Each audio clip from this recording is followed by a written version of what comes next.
Я сейчас пою куплеты вам о том, о сём. С первых слов понятно будет все, о чем поем.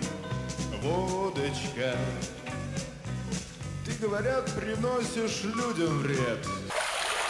Семенов, я даже больше скажу. Все мы вышли из воды и должны туда же вернуться, в эту среду. Эх.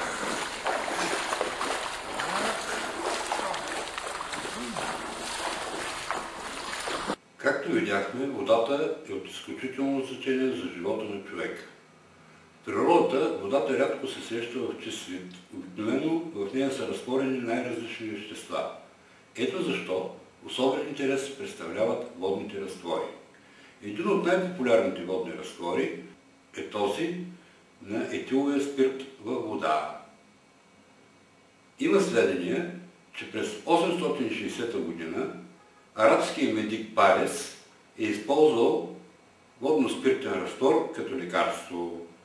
А за науката този разтвор е открит 1000 години по-късно, през средата на 19 век, от Димитрий Иванович Менделеев. В изследването към докторската си дисертация за съотношението между алкохола и водата, Менделеев намира, че при 40 обемни процента разтвор на етанол във вода, същия придобива особени екстремни свойства. Това Менделеев обяснява с образуване на химическото съединение хидроксиетан-трихидрат. Тези изследвания по-късно придобиват практическо приложение, когато през 1894 година се създава Държавния императорски стандарт за качеството на руската водка. Водочка, такой, как ты была, теперь уж нет. С развитието на научните методи на изследвания, някои свойства на водните разтвори се обясняват с структурата на водата. По структура на дадено вещество се разбира геометричното разположение на атомите и молекулите, които го съставляват. Така при 0 градуса Целзий кислородните атоми на водните молекули престават да се движат хаотично и се групират във върховете на един тетраедър.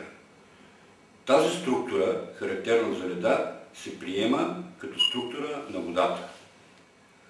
Намереното от Менделеев може да бъде обяснено с това, че при 40 обемни процента етанолов разтвор във вода, структурата на водата е максимално стабилна, т.е. наподобява структурата на леда.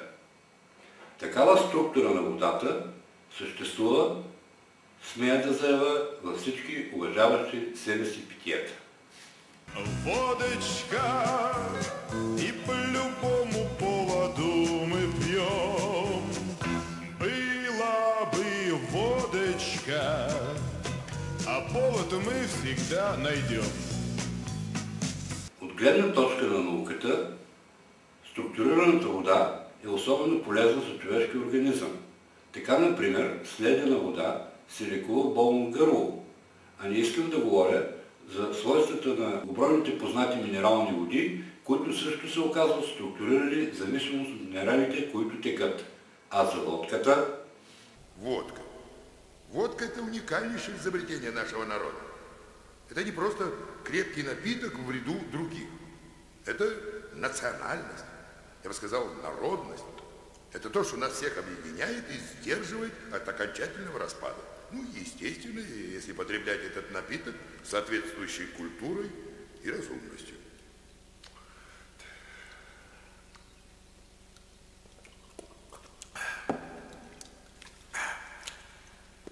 И след като разбрахме почти всичко за водата и водните разтвори, следва да отбележим следното. За сега науката не може да даде еднозначен отговор на въпроса дали вредата от етиловия алкохол, съдържащ се във водката, за човешкия организъм е по-голяма от ползата от структурираната вода в нея. Водочка, как трудно пьются первые 100 грамм. Когда с устатку и не евший, ох, тяжело. Водочка, потом идет пол-литра пополам. Вот это уже кое-что, но все-таки не то, ей-богу, не то. Водочка, потом идут уже две на троих. Вот это